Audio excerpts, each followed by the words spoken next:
Lights are on in Manila, the sun is rising across the west, and this is a Global Sports Insight exclusive. I'm James Sterling. You scan the archives of modern athletics, and you find rare instances where the scoreboard is rendered irrelevant. Moments when the established pecking order, the ruthless calculus of rankings in silverware, gets violently upended not by a blistered forehand or an ace, but by a tidal wave of sheer cultural force. We are going live right now because the impossible has just become reality down in Melbourne. The Australian Open, the first Grand Slam of 2026, was scripted as a victory lap for the Titans. It was designed as the Aryna Sabalenka show, the unstoppable force, the ultimate gatekeeper of hard courts, stomping toward another guaranteed trophy. The ink was dry on her dynasty. The articles were pre-written about her precision, yet every single one of those drafts has been torn to pieces. The narrative hasn't just changed, it's been incinerated. Overnight, the sports center of gravity was ripped away from the reigning monarchs and dropped squarely onto the shoulders of a 20-year-old prodigy who pulled off a heist that the experts, the odds makers, and the federation suits never predicted. The world is finally speaking her name, Alexandra Eala, but the streets are calling her the Era. Tonight's bulletin isn't about a scoreline. We are tracking a total collapse of the status quo. Data leaking from Melbourne Park verifies an unprecedented anomaly. For the first time ever, the ratings, the gear sales, the sheer volume in the stands, and the online buzz for Alexandra Eala have statistically eclipsed the numbers of the World No.1, Aryna Sabalenka. Pause for a second and understand the gravity of that. Here is the situation. Sabalenka, the ruler of Melbourne, playing lethal, perfect tennis, is staring at vacant chairs in the press room, while 50 yards away, Court 6 is under siege. Riot control is deployed because thousands are fighting for a sightline of the Filipino southpaw. This transcends fame. This is an uprising. We are watching the genesis of a different breed of icon. For 20 years, tennis hunted for an heir to the Big Three's charisma, scanning Europe and the Americas. We were gazing at the wrong map. The mania of the last 48 hours rivals the peak of Linsanity or the raw dawn of the Manny Pacquiao age. Only now, it's exploding inside the hushed, polite church of Grand Slam tennis. That silence is dead. Eala hasn't just competed, she has hijacked the tournament, turning the actual championship into a footnote of her own saga. Stroll through the grounds right now, and the Belarusian colors are nowhere to be found. Instead, it is an ocean of red, blue, and yellow. The chanting is so deafening it drowns out the PA system on the main stage. We are watching Sabalenka fatigue crash violently into Eala mania. So, the question dominating our coverage: how? How did a player virtually unknown a year ago dismantle the celebrity of the sport's biggest titan? What does it signal for the game's future when the most prized commodity isn't the girl hoisting the cup, but the one holding the soul of a nation and a global movement? Tonight, we dissect the phenomenon. We'll expose the metrics that have left WTA executives speechless. We will break down the Eala effect that has turned the Australian summer on its head. We'll unpack the viral moniker The Era and why it suggests this isn't a fleeting spark, but a permanent changing of the guard. Aryna Sabalenka is out there fighting for silverware. Alexandra Eala? She looks like she's fighting for immortality. This is the chronicle of how the fame hierarchy was smashed in Melbourne. The rise of the new Pacific Queen. This is the Alexandra Eala story. Part 1. The Ground War. To grasp the scale of this disruption, you need to step onto the pavement at Melbourne Park. I've reported on 15 Opens. I witnessed the Federer zenith. I was there for the Serena Williams goodbye lap. But the energy swirling around Alexandra Eala is a completely different beast. Traditionally, the icons are locked away in the glass towers Rod Laver, Margaret Court Arena. They own the primetime TV slots. Seats are scalped months prior and the vibe is corporate, sanitized, and safe. Eala has democratized the chaos. Because of her seed, she started in the trenches, the outer courts, the people's territory. She became touchable in a way a giant like Sabalenka can never be. Sabalenka is a distant god viewed from the nosebleeds. Eala is breathing air 5 meters away from you behind a wire fence, and that intimacy lit the fuse. Security logs confirm that the crush of bodies around Court 6 during her early matches surged 300% past fire safety limits. We interviewed tournament directors who confessed they were blindsided. The organizers booked her for a venue holding 1,500, but a massive wave of 5,000 fans flooded the gates. Fans scaled trash cans and dangled from fences, screaming, "Let's go, Alex!" with a savage intensity you'd expect at a Manila soccer riot, not a polite Victorian tennis court. But hold on, because the numbers coming in are absolutely mind-blowing.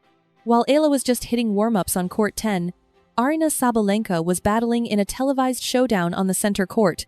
Viewership across the Pacific and Southeast Asia spiked 40% higher for Eala's training drills than for Sabalenka's real-time competition. That statistic has advertisers in a total panic, signaling a seismic shift in the marketplace of public attention. Eala just broke the system. Moving on to part 2, the Sabalenka paradox. To be fair, let's give Aryna her due respect. She is a physical marvel, undeniably one of the supreme hardcourt gladiators of this entire generation. Her strength is absolute, and normally, her path through the bracket would dominate the headlines, but stardom is a cruel game. Sabalenka plays like a Terminator, ruthless, explosive, terrifying, and frankly, a bit cold to the touch. She owns the Australian courts so completely that casual viewers are yawning. Victory feels inevitable for her. Flawlessness kills suspense, whereas Alexandra Eala embodies the grit, the fight, and the fantasy. She treats every rally like a survival scenario, using heavy spin to compensate for being significantly smaller than the Belarusian giant. Her strategy is pure grandmaster chess, a trademark tactical brilliance sharpened during her tenure at the Rafa Nadal Academy. Above all, she is the ultimate dark horse, and that stark difference is exactly why the media is losing its mind. Sabalenka is famous for winning trophies, Eala is famous for saving souls. To millions across Asia and the Philippines, she transcends the sport entirely. She is living proof that their people deserve a spotlight in the global arena. While Sabalenka fights for her coaching box, Eala visibly carries an entire nation on her shoulders, a burden of glory no trophy case can equal. A Sabalenka ace earns polite applause, but an Eala winner moves the audience to actual tears. That emotional gap is why the popularity scales have tipped. Now, part 3. The era, let's break down that title. Consider the nickname. It began as a mere hashtag, a quiet rumor circulating on platforms like X and TikTok. Originally the Eala era, it has recently condensed and hardened into a singular powerful proper noun, the era. Why the change? Because it marks a historical border. Before her, Southeast Asian tennis was barely a blip on the radar. Appearances were rare and fleeting, but this new title declares that the age of obscurity is over. It promises a long reign of dominance, signaling that this isn't some flash-in-the-pan lucky run. We are witnessing the opening scene of a decade-long saga, and that nickname terrifies the traditional tennis powers. American and European coaches watching this develop are realizing the sport's map is being redrawn, and it goes far beyond just Alexandra. It represents millions of Asian kids grabbing rackets for the first time because a champion who mirrors their own reflection is owning the headlines. History has shown us this pattern before. Tiger Woods did it. Serena Williams did it. They revolutionized the demographics of the audience, the athletes, and the cash flow. Pundits using the term the era are betting she will trigger that same level of financial and cultural explosion. The scary part is the velocity. At just 20 years old, barely an adult, she is already shifting global economies. Rumors suggest Nike, Adidas, and Wilson are locked in astronomical bidding wars behind closed doors.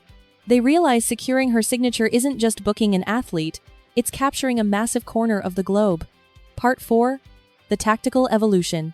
We have to analyze her actual gameplay, because celebrity status evaporates without the skills to back it up. Eala's mechanics have transformed radically over the past 6 months, evident from her qualifier runs right here in Melbourne. Her teenage brittleness has vanished, and her serve once a weakness is now a lethal dagger, not from raw velocity, but from surgical precision. She slices that left-handed serve wide on the advantage side, carving open the court with a geometry that screams young Rafael Nadal. However, the most stunning development is her absolute ironclad mindset. Facing a seeded American opponent who was favored to crush her, she dropped the first set, a situation where the old version of her would have crumbled. Instead, she dug her heels in, harnessed the crowd's energy, smiled through the deficit, and welcomed the heat, an instinct you simply cannot teach. That is the magic ingredient Sabalenka often lacks. For all her brute force, she wavers when the stadium turns hostile. Eala feeds on the anarchy, and this strategic maturity proves the hysteria isn't just empty marketing. She is dismantling favorites who outrank her on paper, breaking the spirits of rivals who are physically superior but psychologically fragile. She is cracking the code of modern power tennis, exploiting every flaw with sharp angles, delicate touch, and pure, unadulterated heart. Part 5. The Global Shockwave. The metrics flooding in from Manila are absolutely mind-bending. Reports confirm that when Eala steps onto the court, gridlock in the capital simply vanishes. Corporate productivity flatlines. Lecture halls go dark as professors kill the lights to project the match for every student. We haven't seen this level of worship since Manny Pacquiao. But remember, this is for a sport with zero roots in the soil, unlike the boxing or basketball heritage. And this fever isn't contained by a single archipelago. Down here in Melbourne, officials peg the economic surge at $15 million in fresh tourism cash over a mere fortnight.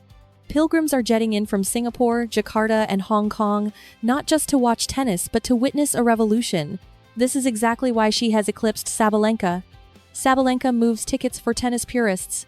Eala moves tickets for the entire human race. She has blasted past the niche. Her name is on the lips of families who couldn't tell you the difference between a set and a match. So where does that leave the defending champ? It has to burn, sitting at the pinnacle of the world yet feeling like an extra in Eala's blockbuster movie. The tension boiled over during Sabalenka's press briefing, just yesterday, where reporters peppered her with queries about her opponent's deafening fanbase rather than her own lethal backhand. She smiled through it, but the air was thick. The queen is watching the crown slip, and the usurper is already at the gates. If the scoreboard doesn't reflect the shift today, the court of public sentiment has already delivered its verdict as we near the end of this transmission. As the twilight fades over the Yarra River, we have to look beyond the horizon. What is the true weight of this week? If Alexandra Eala falls tomorrow or triumphs, does it change the narrative? The answer is a resounding absolute no. The numbers on the scoreboard are trivial compared to the cultural earthquake she has already triggered. The media frenzy about her fame eclipsing the champion is just the start. You cannot put this lightning back in the bottle. The monopoly is over. For 100 years, this game was the private garden of the West, gated off by Europe, North America, and Australia. The icons were manufactured. They fit a silhouette. Alexandra Eala just took a sledgehammer to that mold. She is living proof that you can rise from the asphalt of a developing nation with no tennis legacy and seize the throne through pure magnetism. The era isn't just a clever tag for a rising star. It is a prophecy. We are crossing the threshold into the Asian century of tennis, and she is the tip of the spear. Picture the kid glued to a screen in Cebu tonight. Think about the dreamer in Vietnam, Thailand, or Malaysia. They aren't studying Sabalenka's technical perfection. They are mesmerized by Eala's fight. They are watching that Filipino flag rise in the southern sky, and they are finally seeing a reflection of themselves. That spark outweighs any check written for the winner. That spark ignites a dynasty. Aryna Sabalenka might board her flight with the silverware. She might secure her stats in the history books. But Alexandra Eala walks away with something infinitely more dangerous. She leaves knowing she can bring the globe to a standstill and command the breath of 1 billion souls. The surprise has faded into a new reality.